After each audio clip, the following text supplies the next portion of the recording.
Bueno, a todos ustedes buenos días y un gran abrazo a mis compañeros del interior que están por ahí, algunos estoicos que permanecen todavía. Gracias por haberme invitado a esto y permitirme conversar sobre este tema que de hace mucho tiempo nos ha apasionado. A los compañeros del interior, fundamentalmente por la hora, sepan que esto se está filmando a efecto que se va a subir a la web, de tal manera que puede estar disponible para toda esta charla que hemos hecho. Bueno, me toca hablar sobre la relación médico-paciente, para ir lo más rápido y conciso y sobre todo dando algunos enfoques, ya que es un tema por sí muy vasto. La frase de Heráclito de hace muchos años de Cristo, que lo único constante es el cambio, es seguramente lo que pasa en la medicina y en todos los paradigmas. Nuestros paradigmas han ido cambiando, la ciencia, el conocimiento, la tecnología en su avance, produce cambios en poco tiempo, es un avance vertiginoso. También la organización de los sistemas de salud cambian, hay cambios políticos, declaraciones de derechos humanos después de la Segunda Guerra Mundial, la bioética en la década de los 70, con los principios ya muy conocidos por nosotros. La ventaja que tenemos los que somos veteranos, que prácticamente hemos visto nacer, crecer y desarrollarse toda esta parte. Traigo algunas palabras dichas por el doctor Carlos Pellegrini, que es un argentino que llegó presidente del Colegio Americano de Cirujanos y que realmente es una persona que es muy interesante y he tenido la oportunidad de escucharlo varias veces en conferencias. Y dice que la introducción y adopción de nuevas técnicas y aparatos ha facilitado grandes avances en medicina y cirugía. Sin embargo, por muchos años, la cadencia de lo que se ocurría de estos avances permitían intervalos de tiempo suficientes para probar y validar una nueva idea. Y cuando está demostrada ser útil, diseñar métodos de aprendizaje y entrenamiento para su adopción. Estoy diciendo esto para ver que en esa relación médico-paciente, estos cambios que se van produciendo en la tecnología nos mueve a nosotros también. Y dice que el mundo ha cambiado, y ha cambiado por eso el conocimiento de eso, como de alguna manera podría compararse a un viaje por un río con trayectos rápidos intercalados con algunos de relativa tranquilidad para reponerse y reflexionar. Y ahora la cadencia de cambio se ha incrementado sustancialmente en los últimos años. Y me atrevo a decir que este ritmo solo se acelerará en el futuro, el equivalente a navegar permanentemente en agua turbulenta. Y dice el doctor Pellegrini que antes el conocimiento, como la interrelación demoraba mucho tiempo y la calma, como está mostrado en ese arroyo muy tranquilo, y se ha modificado al conocimiento y el tiempo de adaptación tanto de nosotros como de la gente, se ha modificado de tal manera rápido que permanentemente tenemos espacios chiquitos de reflexionamiento cuando ya aparece un nuevo cambio. Entonces compara con un río esos que se ven donde hay sierras altas, ríos con pequeñas cascadas que llevan a intercambiar esa tranquilidad. Y también esa innovación ha determinado también elementos éticos, porque a veces, y voy tratando de introducir al tema, porque tenemos que también comprender a la gente nuestra. Y dice el doctor Jerry Fried que con respecto a los cambios, que hay mucha novelería, entonces cada vez que hay un cambio uno tiene que decir, responde a esta innovación un cambio tecnológico que tenga que ver con la salud. Responde a esta innovación a una necesidad médica, así de tratamiento de un enfermo. Le agrega valor a las opciones existentes, es viable en las finanzas, puede ser adoptado por el cirujano promedio con relativa facilidad, pero esto podríamos decir trasladado a todas las especialidades. Es decir, que ha ido cambiando el paradigma en base a la tecnología, de la cantidad de nuevas técnicas, de nuevos adelantos que han tenido, que ha sido muy bueno, ¿verdad? Porque si vamos a los promedios de vida, no estoy negando esto, ni mucho menos, sino que estoy señalando las cosas porque llegamos a eso. Si vemos que tiene que ver también con el paradigma, antiguamente el von Sydenham, en el siglo VII, decía una cosa que en aquel momento era lo más tomado, es decir, tratar al enfermo como tú quieras ser tratado en el momento de ser enfermo. Y ahora ha cambiado, tratar al enfermo como él quiera ser tratado, desde luego. Y esto es una conversación que tuvimos con Oscar Cluset. Luego conocer las opciones y riesgos que tiene que lo aleja de solo un preferentismo, es decir, que cambian los paradigmas. Y nosotros siempre decimos que antiguamente el médico y el paciente era como el cantor y la guitarra, se entendía perfectamente bien, o el cantor y el guitarrista. Y ahora, ¿qué pasa? La relación médica-paciente es prácticamente una orquesta sinfónica. Una orquesta sinfónica que a veces no conoce la misma partitura. Está el paciente, está el médico tratante, está los múltiples médicos que ven a los enfermos, porque antes había un médico tratante, ahora estamos tratando de ir al médico familia. Están los médicos especialistas, así que el enfermo a su vez tiene varias informaciones diferentes. Están los técnicos, los licenciados, está el Ministerio de Salud Pública, el EPS, el FONASA, el Fondo Nacional de Recursos, los IMAES, las instituciones de asistencia médica colectiva, ACE, Banco Seguro, etcétera, etcétera, etcétera, capaz que me olvide mucho. Es decir, que es una gran orquesta sinfónica que a veces no tocamos la misma partitura, o mejor dicho, no conocemos la misma partitura. También, ¿qué pasó en el último tiempo? Se metió Internet muy fuerte, las redes sociales, las electrónicas, ¿verdad? Porque yo fui a leer la definición de red social. Los hinchas un club es una red social, los de un bar una red social, serían las redes sociales. Pero es interesante ver los comentarios que hacen. Yo no hago más la parte asistencial y tengo prácticamente todas las redes sociales. Estoy muy agazapado mirando porque es muy interesante ver hoy cómo ha cambiado. Y por ejemplo, ya se dice que Internet, como los mails que hacemos nosotros, ya va a terminar. La gente ahora quiere pasar rápido, seguramente Internet va a quedar los mails que usamos ahora simplemente por la parte comercial. La prensa, la medicina es muy mediática y se mete entre nosotros, entre las curas milagrosas. Y me gustó esto. Hace pocos días tuvo yo no fui a ver, pero leí esto, que la medicina también vive un cambio de paradigma en este momento. Dice, leyendo, dice, bueno, la medicina se va a ir de la anatomía y la fisiología hacia la molécula. Es decir, que bueno, estamos también pasando un cambio de paradigma. Todo eso va accionando en nosotros, en la gente, que además la gente está mucho más informada, ¿verdad? Y eso hace que nosotros tengamos que estar permanentemente bien para tener una muy buena relación médico-paciente. Justamente hoy se está terminando una reunión de Cochrane que se hizo acá en Uruguay. Yo participé ayer y anteayer, hoy por motivos obvios no pude venir, que también cambió un paradigma de la medicina basada en la evidencia. En los años 90 aparece la medicina basada en la evidencia, que como todo paradigma no es lo mejor que hemos encontrado ahora para de alguna manera tener conocimientos. Y es interesante también porque ya en Colombia, por ejemplo, la ley ya acepta que lo certero es la medicina basada en la evidencia, así que también va a ir cambiando la parte jurídica. En esta área informática creo que me voy a tener un poquito, que hay un acceso fácil a la información, desde luego adecuada e inadecuada, tanto para nosotros como para los pacientes y su entorno. Segunda, o varias puñadas en el exterior en centros de referencia. Se produjo una disminución de la brecha en el acceso al conocimiento entre el profesional y el usuario, ¿verdad? Eso también ha ido cambiando no sé si habla de paternalismo, yo diría de diferencia, no tanto de padre a hijo o de semejante, sino que ha ido cambiando las diferencias en lo que tiene que ver con el conocimiento. Y bueno, las tres profesiones más viejas del hombre es los profetas, de ahí viene el término profesional, nosotros y los abogados, así que siempre hemos manejado junto con ellos. Internet, ¿qué dice? Dice, se está volviendo más y más difícil separar el trigo de la paja digital. El problema con Internet es que cualquiera puede publicar, así que es difícil saber si está leyendo un hecho o un pseudo hecho, ciencia o pseudociencia. De la Universidad de McGill de Canadá, que fueron uno de los precursores de la medicina basada en la evidencia. Y ayer justo le saqué una foto en una exposición, está en una foto mía sacada.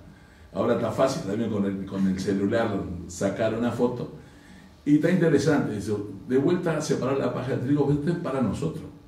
Entonces,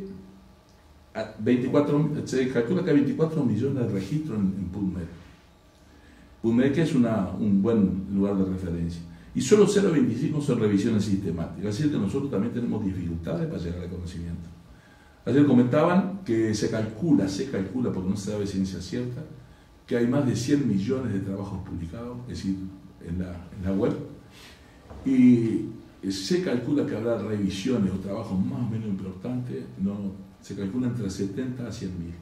Entonces, está muy interesante eso que yo había leído ahí, y ayer me lo recertificaron, justamente de este desafío entre una cosa y la otra. Bueno, simplemente voy a mostrar cómo se han modificado todo esto que tiene que ver con la ciencia y la tecnología. Está interesante, hace 2 días salió toda una reglamentación de Inglaterra sobre el uso de las aplicaciones, el uso en salud. Ahí están haciendo un monitoreo con un celular, ya están la ecografía con celular, pero salió una regulación en lo que tiene que ver con la utilización de las app, que le llaman las aplicaciones. Las que sean para la salud van a llevar una regulación estatal, porque si que están saliendo un poco sin ton ni son, entonces tienen que regularla desde ese punto de vista. Entonces, ¿qué quiere decir? Que la atención a la salud se complejizó enormemente. Y dentro de esa complejización que se llevó, no voy a repetir lo que ya se habló en la mañana, pero vengo un poco a enrabar, porque si uno lee una cosa, es decir, esta que pusieron relación médico-paciente, acreditación, seguridad, calidad, están todos juntos. Es decir, no hay una cosa que se pueda separar de la otra. No hay una buena calidad si no hay una buena relación médico-paciente. No hay una adecuada seguridad si no hay una calidad, que estemos todos comprometidos y a su vez la gente comprometida. Bueno, ahí simplemente esa complejidad, los errores de la medicina, que creo que tenemos que ponernos de acuerdo, después vamos a hablar un poquito más adelante, los elementos de seguridad del paciente. Bueno, un poco llevando en esto el consentimiento que tiene que ver con la relación del médico y el paciente, el consentimiento informado, que le puse abajo decisión. Algunos autores a nivel que he leído dicen que le gusta más utilizar el término decisión informada consentimiento, porque a veces el consentir a veces es más como yo acepto o consiento tal cosa. Es probable que sea más fácil decir decisión, y cuando uno tiene que hablar con el paciente, le voy a dar un consentimiento informado, decirle que usted va a tomar la decisión en base a la información. El significado legal, pero no es solo un papel, se debe ir construyendo las consultas previas, las cosas frecuentes y excepcionalmente graves. Hay algunos autores que dicen que si se informa la más grave, podría inferirse que ya se está de acuerdo o no con el procedimiento, porque no se puede informar todo, no se aconseja informar todo, pero sí la construcción tiene que ser de forma progresiva. Ese consentimiento debe estar basado también en la buena praxis, y hay que recordarse 2 cosas: la praxis, la temporal y la territorial, es decir, que es lo que tiene que ver en el momento y en el lugar que estoy haciendo eso.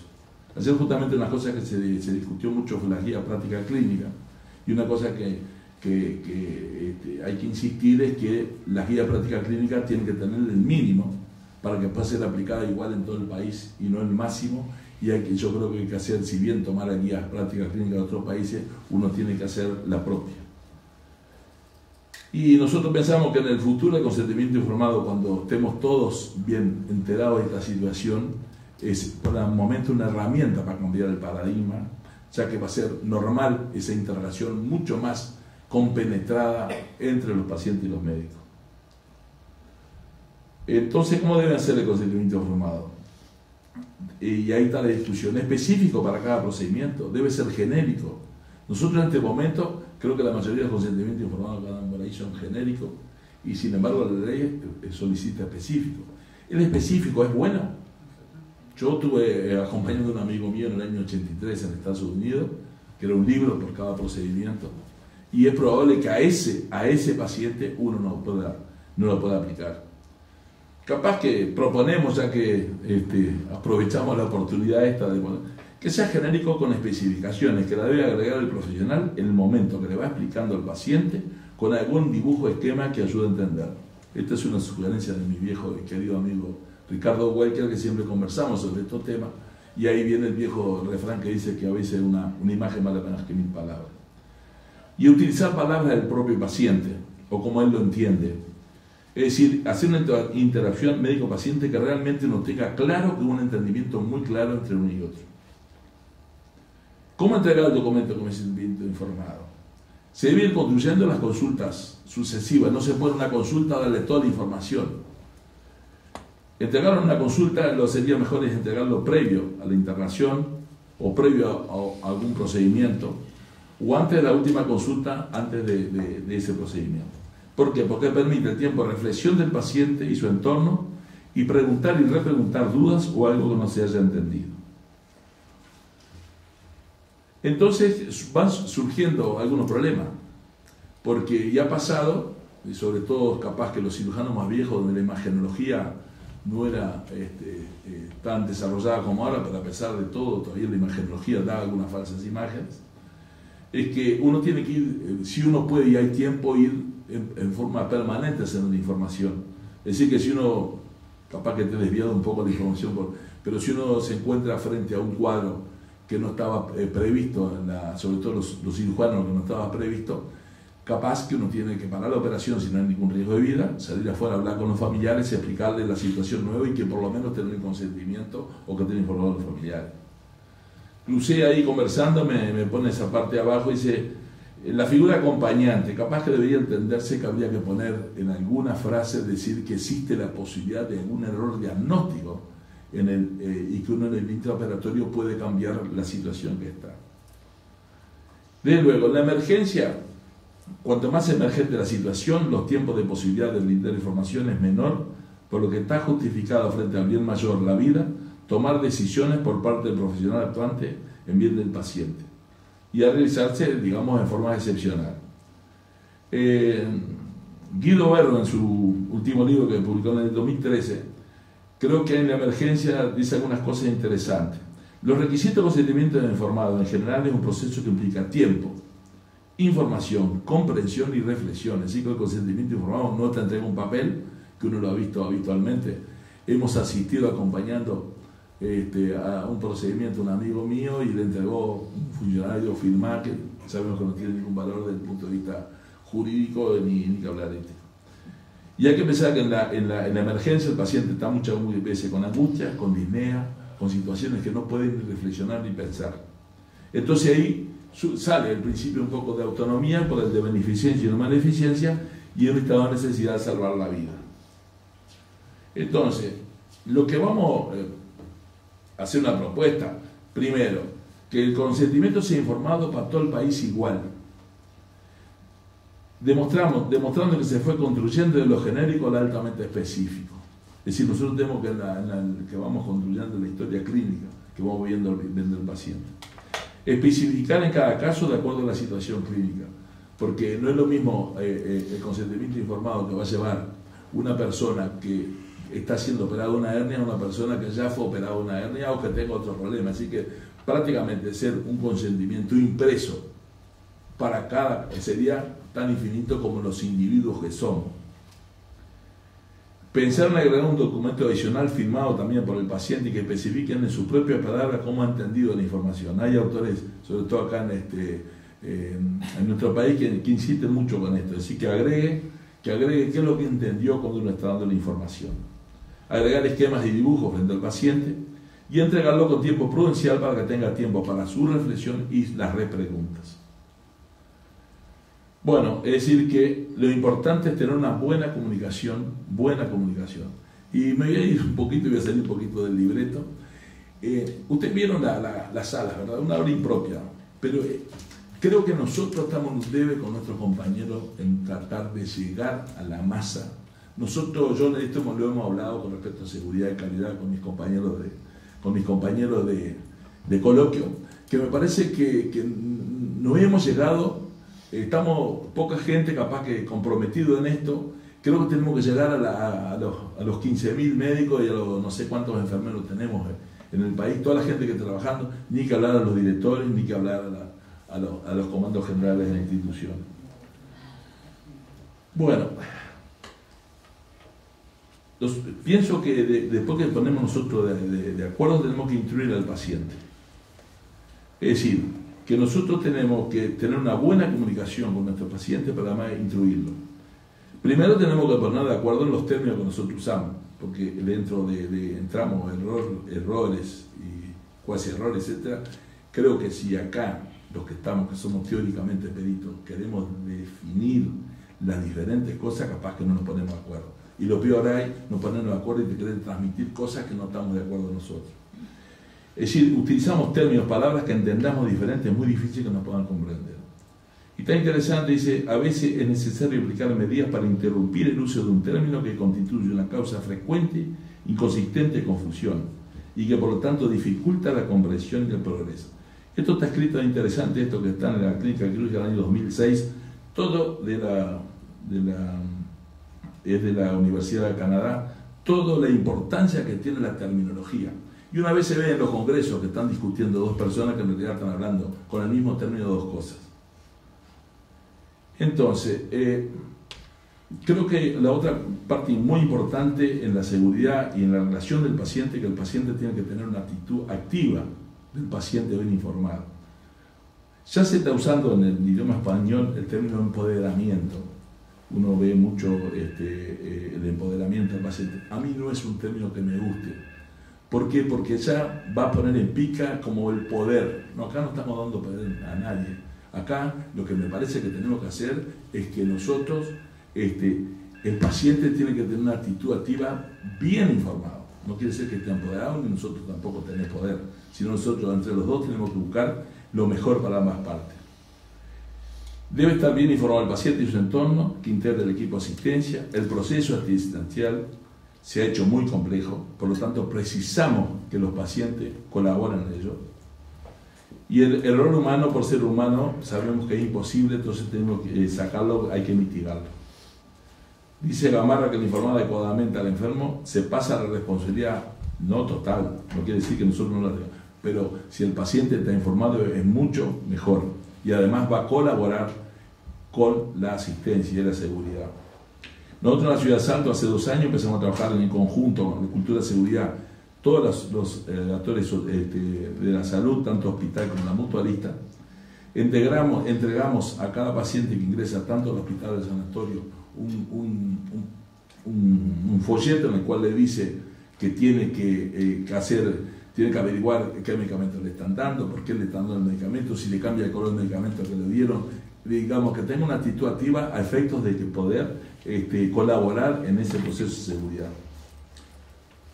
Hay un seguro de salud acá en Montevideo que ha desarrollado algo similar en la seguridad de la parte de la farmacia, y le da una serie de indicaciones al paciente, cómo controlarlo, que esté seguro, si sabe la dosis, etcétera, etcétera. Así que esto en muchos, yo he visto en Texas, en la Universidad de Baylor, que ahí cuando ingresa un enfermo le dan pequeños folletos que una de las cosas que dice, controle a ver si su enfermera o su médico se lava las manos. Cuando empezamos ese folleto, no sé, Mero no está, me dice, no, Mero, dice, vamos a empezar despacito porque iba a ser más complejo. Bueno, acá les muestro una parte de mi ciudad, una costanera que es muy linda. Y bueno, y vamos a terminar un poquito el humanismo médico. Es decir, una vez nos preguntamos, nos hemos deshumanizado. ¿Por qué nos deshumanizamos? ¿Por qué perdimos esa relación que había antiguamente como el cantor y el guitarrista que pusimos de alguna manera?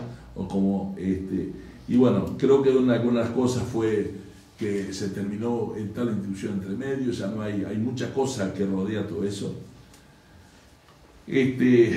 También creo que nos fuimos transformando hacia la ciencia, hacia la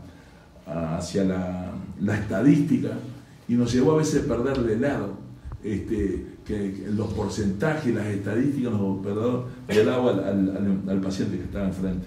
La gente igual sabe la estadística, y justamente una cosa interesante ya que cuento, no sé cómo andamos de tiempo, andamos cortísimo, también lleva a que la paciente conozca. Pellegrini, que es una persona que ha desarrollado mucho en la ciudad de Seattle la parte de cirugía laparoscópica, fue uno de los precursores. Vino una persona que se iba a operar una hernia tal y le dijo que en Bélgica había un beca que operaba, tenía un resultado. Él estuvo a punto de decirle váyase a operar a Bélgica, pero recapacitó y estuvo conversando a efectos de informarle. Es decir, que quiere decir que la gente está muy informada también, y creo que esa conversación ha llevado, o ese tipo de conocimiento muy estadístico nos sacó de de lugar de ver al humano al lado. La otra cosa, estuvimos viendo otro elemento que me parece es que nosotros, el paciente cree más en lo que está escrito que en nosotros, entonces se fue medio como separando, siempre nos pide algo para ver. El consumir tecnología es muy difícil a veces al médico en esa relación ver, no hacer algún estudio, y sin embargo ya se calcula que el 7% de los cánceres va a ser producto de las radiaciones de estudio, ¿verdad? Es decir, que debemos rehumanizarlo, son nuestros iguales que piensan, sienten y aman, debemos dedicarles tiempo, cambiar la medicina. Bueno, voy a hacer un bombazo, pero antiguamente la medicina la hacíamos en los diferentes consultorios, nos tuvimos que concentrar por la historia clínica. Yo no sé si ahora con la historia clínica electrónica no tenemos que volver de vuelta a tener los consultorios en nuestras casas, ya que tenemos la posibilidad de tener la historia clínica en nuestra casa. Y esa fue la evolución. Capaz que ahora que tenemos la historia clínica electrónica podemos volver de vuelta a dar una consulta mucho más amigable y más extrainstitucionalizada. Estuve mirando algo que en los últimos 30 años se ha considerado la forma creciente de enfatizar el retorno al humanismo en medicina, como una medida para contrarrestar el corporativismo que rodea los sistemas de salud, ya que parece ser responsable de la deshumanización y la atención médica que se proporciona. Las características deseables en los médicos que se mencionaron más frecuentes en los pacientes fueron, esto es una estadística relativamente nueva, que los pacientes quieren que expliquemos, que seamos amables, que comprendamos. También mencionan que quieren un trato humanitario y en general estos aspectos estuvieron relacionados más que con las actitudes que con los conocimientos. Bueno, antes de terminar quiero decirles que nosotros en Salto pueden ir a pescar buenos dorados, aquellos que no les gusten pueden comer un buen cordero, que producimos buenos corderos. Y últimamente, como ya tenemos buenos jugadores de fútbol en el mundo, estamos tratando de empezar a producir buenos jugadores de tenis. Muchas gracias. Voy a destacar algunos puntos de los varios que tocó Campos que me parece que son interesantes para pensar, para removernos, no de todos tengo respuesta. En primer lugar, un punto que me parece interesantísimo, que son los avances, las nuevas tecnologías, las nuevas técnicas. Esto realmente es una cuestión que nos preocupa mucho en medicina. Y la primera pregunta que decía el doctor Fried era si responde a una necesidad médica un avance. Y eso me parece que es conceptual. ¿Por qué digo esto? Porque sabemos por la historia que muchos avances de medicina, especial de cirugía, se han hecho a lo largo de las guerras. Segunda Guerra, Vietnam, Corea, Guerra del Golfo, han aportado una serie de tecnologías que después han trasvasado al aporte clínico, sin entrar en lo ético, que cómo hemos logrado eso, a costa de qué logramos esos avances, sin entrar en lo ético, permítaseme, hay que ver realmente si esas cosas sirven o no sirven. Y las guerras nos siguen inspirando para hacer avances. Ustedes vieron un aparato que mostró ahí Campos, que es el robot Da Vinci, que está rodeado de un enorme marco. Realmente fue ideado en las guerras para proteger el cirujano más capacitado que no estuviera en el frente de guerra, para poder hacer una telecirugía. Eso después fue tomado por la cirugía convencional, la medicina convencional, y es defendido. Debo seguir en otro orden preguntándome, no conozco un estudio de costo-efectividad en el Da Vinci. Es monopolio. Aparato terriblemente caro en adquirir, en funcionar y de dudosa eficacia. Sin embargo, los médicos, porque también es responsabilidad nuestra, lo hemos abrazado. No estamos ajenos al marketing.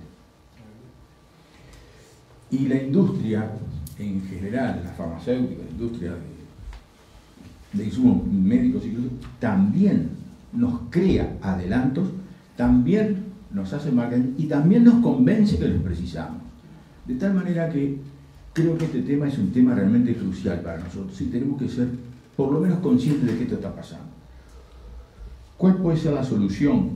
Yo creo que la solución nunca puede estar a nivel personal, nunca se le puede decir a un individuo, usted elija qué es lo que quiere hacer. Esto creo que trasciende lo individual y deberían generarse comités de expertos que digan, esto lo vamos a tomar, lo vamos a testear, lo vamos a hacer y lo vamos a admitir o lo vamos a desechar. Segundo punto sobre el que quería hablar, información del usuario o paciente. Por supuesto, el aumento de la información en general es bienvenida para todo el mundo y creo que está muy bien. Pero también tiene algunas vetas no lineales. Yo creo que hoy día el paciente accede a la información en un 95% de los casos a través de Internet. Internet es ese fenómeno del año 90 que tomó tanto auge.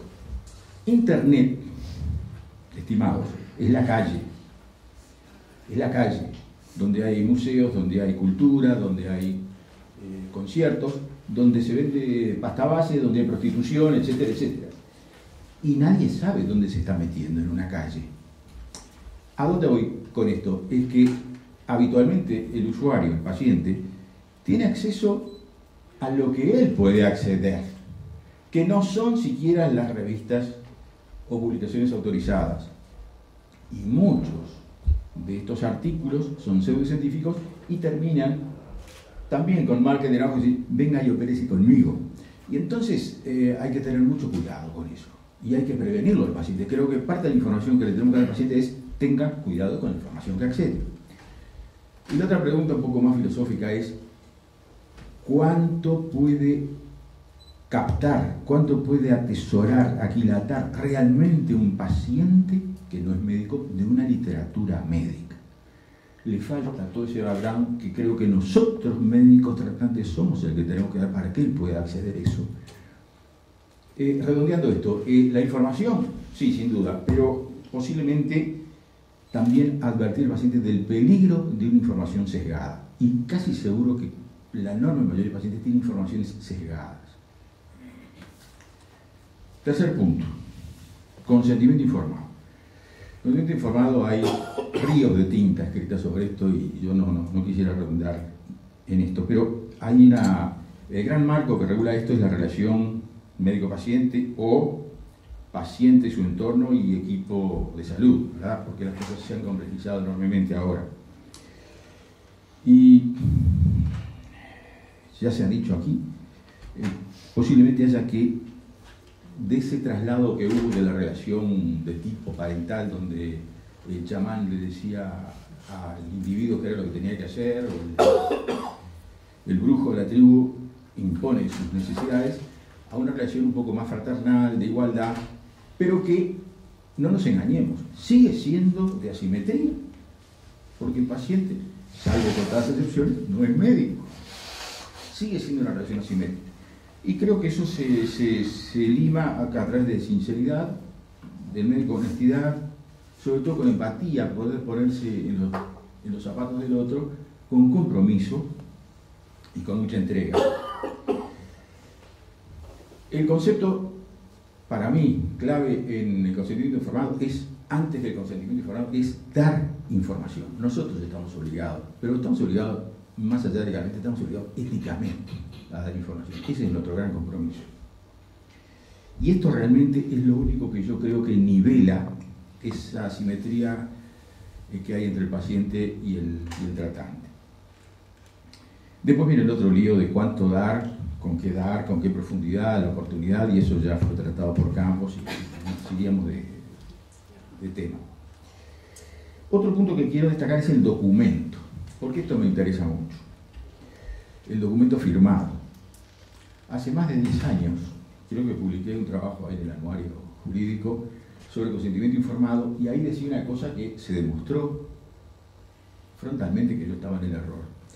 Yo decía ahí que yo iba a ver, estimaba, hice estimaciones bastante buenas de mi futuro, que yo iba a ver aproximadamente unos 10.000 pacientes, no operar, ver 10.000 pacientes durante toda mi vida, y que posiblemente podría tener un juicio, 2, por malas praxis.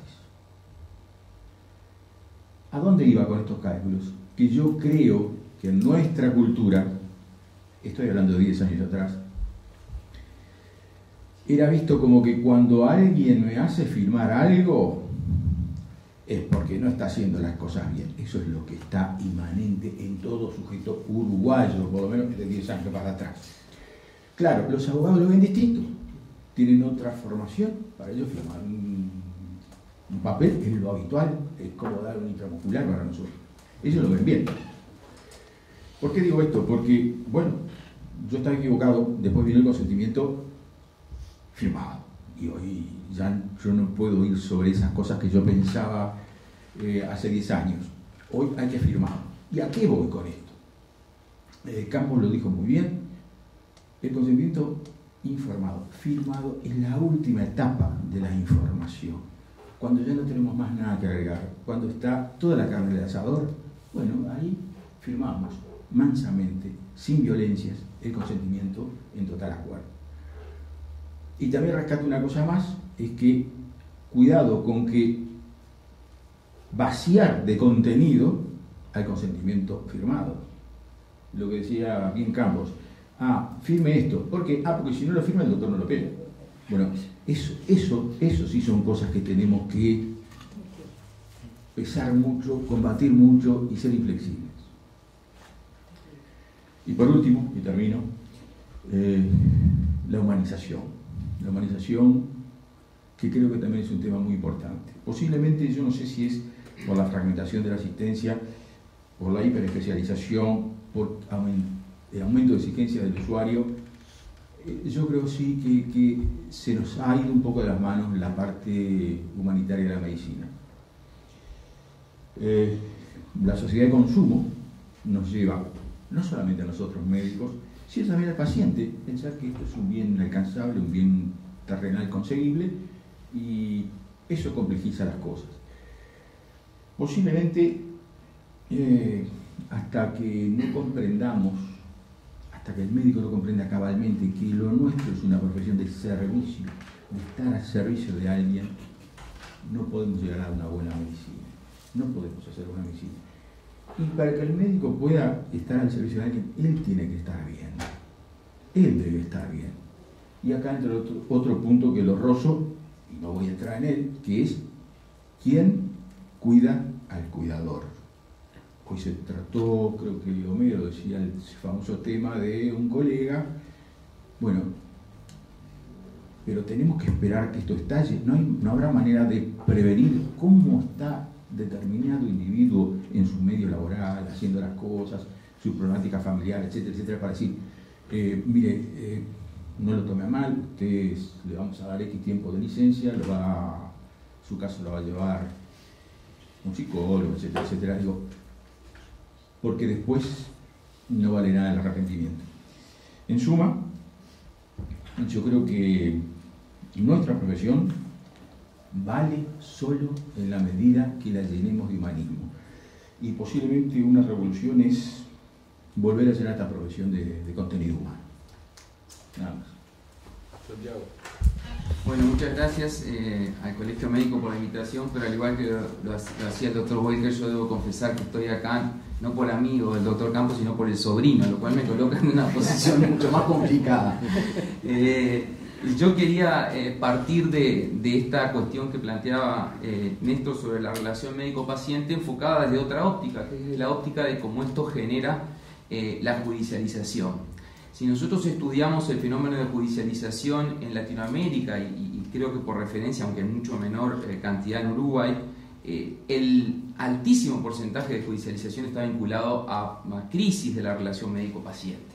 Y eso queda bastante claro en la mayor parte de los litigios que se plantean, y hoy abriéndose una brecha en dos caminos de judicialización bastante claros, la que siempre hemos hablado y la que no vamos a hablar bastante poco, que es los juicios por mala praxis, que ya conocemos todos, pero ahora la nueva tendencia de los juicios por medicamentos de alto costo, por prestaciones de alto costo, por medicamentos experimentales o prestaciones experimentales. Todos los días la prensa está dando cuenta de esto. Hoy en el diario El País hay una página entera sobre un caso judicial en que se reclama un medicamento para una hipótesis de cáncer. Entonces, esta cuestión de la judicialización vinculada a la relación médico-paciente está trayendo una serie de dilemas muy complejos para los sistemas de salud, pero también para los sistemas judiciales. Cuando uno habla con los jueces en la escuela judicial o en el marco de los diálogos que se están realizando, los jueces dicen, ojalá a mí no me llegaran estos casos.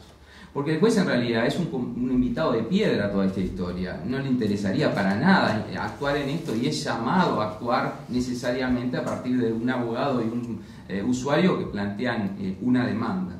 Y entonces a mí me gusta siempre razonar quizás en una forma un poco absurda, pero hay un ejemplo que se utiliza mucho en políticas públicas de derechos humanos y que todos conocemos, que es el caso de los 33 mineros que se rescataron de 700 metros de profundidad en el 2010 y cómo estaciada toda la prensa y prácticamente toda la humanidad miró cómo salían esas 33 personas de allí. Ahora, hay preguntas que pueden ser muy complejas de hacer si no da el tiempo de responder ahora, pero la pregunta es, si no hubiera estado la prensa allí, ¿los hubieran buscado? Primera pregunta. Si los hubieran encontrado, ¿los hubieran sacado si no hubiera estado los medios de prensa y la sociedad, internet y comunicación? Se calcula que sacar vivas esas 33 personas de allí dentro implicó mucho más de 10 millones de dólares de costo para el gobierno chileno. Entonces, la pregunta que uno hace, y acá lo traigo a la salud, es si toda la institucionalidad pública, trabajando en este caso para rescatar a 33 personas, realmente va adecuada a los parámetros que a veces nos tenemos que mover en salud. Y esto son cosas que roza valores éticos y valores fundamentales, pero que nos lo tenemos que de alguna manera cuestionar.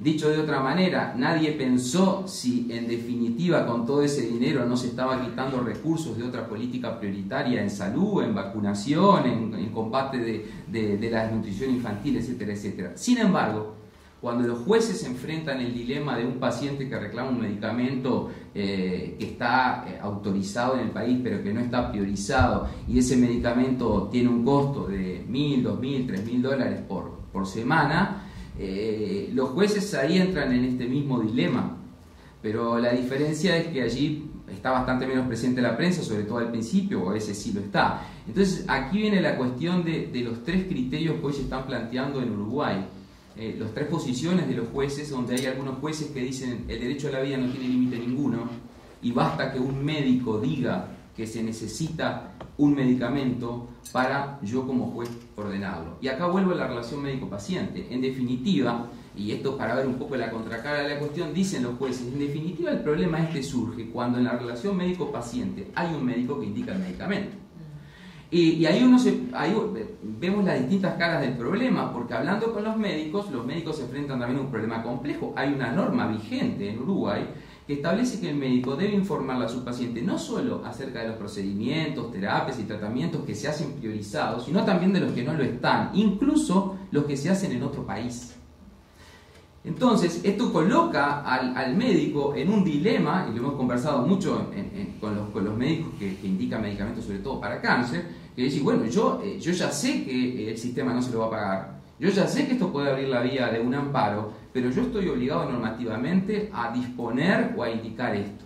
Y esto genera enormes dilemas para el sistema de salud. Por otro lado, hay otra segunda posición de jueces que dice, no, yo que un médico indique este medicamento no quiere decir que necesariamente lo deba disponer. Hablo de medicamentos, pero no pensemos solo en medicamentos, pensemos en tratamientos. Nosotros acabamos de tener ahora un caso en el cual un paciente lo que reclamó era un tratamiento de hidroterapia de por vida, por ejemplo. Pongo este ejemplo curioso porque es algo que está priorizado, está dentro de la canasta de priorizaciones, pero lo que pasa es que lo pide de una manera muy peculiar, y esto está enredado con el tema calidad. En los países de la región ya se empezaron a ver reclamos de prestaciones priorizadas, pero dice, yo no quiero esta, yo quiero esta otra. Por poner un ejemplo, no conozco lo técnico, pero la ecografía, yo no quiero la ecografía esta, la común, yo quiero, no sé, la 3D o la 4D. Entonces ahí que hay un pedido de algo priorizado pero vinculado a la calidad, y así puede llevarse a distintos ejemplos. Entonces hay un segundo grupo de jueces que lo que hacen es decir, bueno, en realidad yo lo que tengo que ver es si en el proceso, tengan en cuenta que es un proceso que lleva 5 o 6 días, es el proceso más rápido que existe, el proceso de amparo, si puedo tener información de calidad. Y ahí aparece la figura del médico perito que viene a ese proceso a informar, y ahí aparece un nuevo problema que está afectando a los sistemas de salud, que es el famoso tema de los eventuales conflictos de intereses y la declaración de conflictos de intereses que ustedes conocen y que se ha venido trabajando y demás. Y entonces acá los médicos y los jueces a veces se les pide información sobre la relación costo-beneficio del medicamento. Y este es un tema que genera una situación muy compleja. Y luego está el tercer grupo de jueces, casi no existen más en nuestro país, que dicen en realidad no me compete a mí juez meterme en esto.